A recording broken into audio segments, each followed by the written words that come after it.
Okay guys, I'm going to give you a few pointers on adjusting a new governor on your chipper. This is the old style Hoof governor.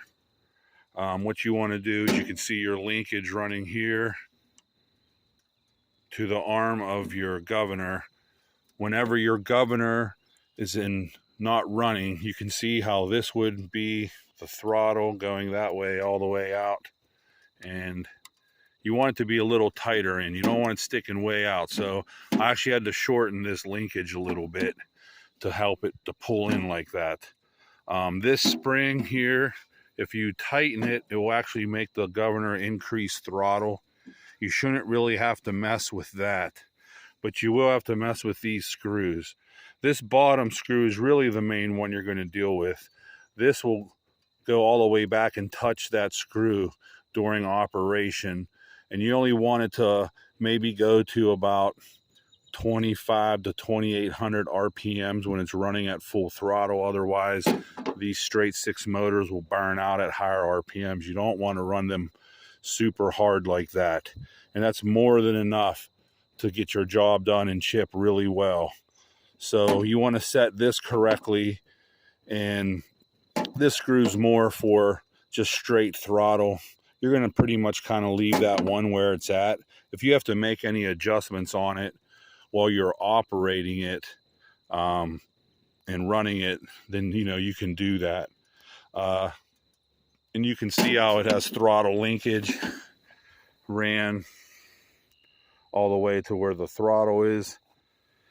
And down here you can see that the old governors weren't this way, but the ones that they're doing now have these slots here, so you can move the governor up and down to tighten this belt.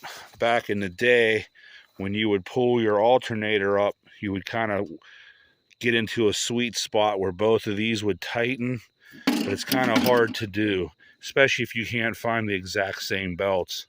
So it's good to tighten this up and then tighten your governor belt. You always want to tighten the alternator belt first and then do your governor belt. Another trick I use is I put a bar under this, and you can kind of like push up on it to get it tight.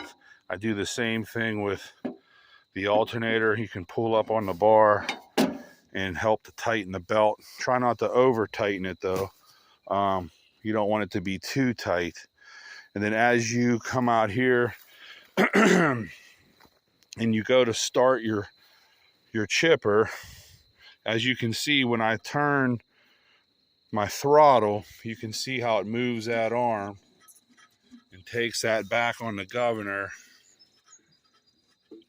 and that will actually increase your throttle. I'm going to take it back down, so that would decrease your throttle. If I need to increase that throttle anymore, if I want to run at a little bit of a higher RPM, I would tighten the red spring here, and what you have to do is loosen that bolt down as far as it can go and tighten it up. But I haven't really ran it chipping yet. I just put it on. I have it running at a nice idle, but I'll have to do the final adjustments to these two screws, and generally this one will stick out a little further than the bottom one. But I try not to run my chippers over 2800 RPMs because I want the motors to last. These are damn good motors, straight six Ford 300.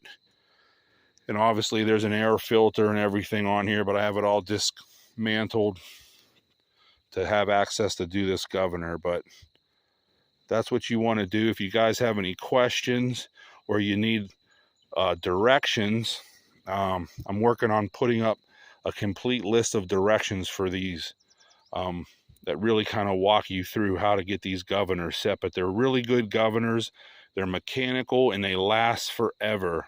One of the best things about these older wood chippers is they're mechanical. You don't have to worry about electronics, sensors, all the junk you don't need on a motor. These motors will last forever. And this is the old Hoof style governor. So I hope this tutorial kind of helps you out a little bit. So I really hope you found it informative. And if you have any questions, please ask and I will try to answer them. Thanks very much and have a good day.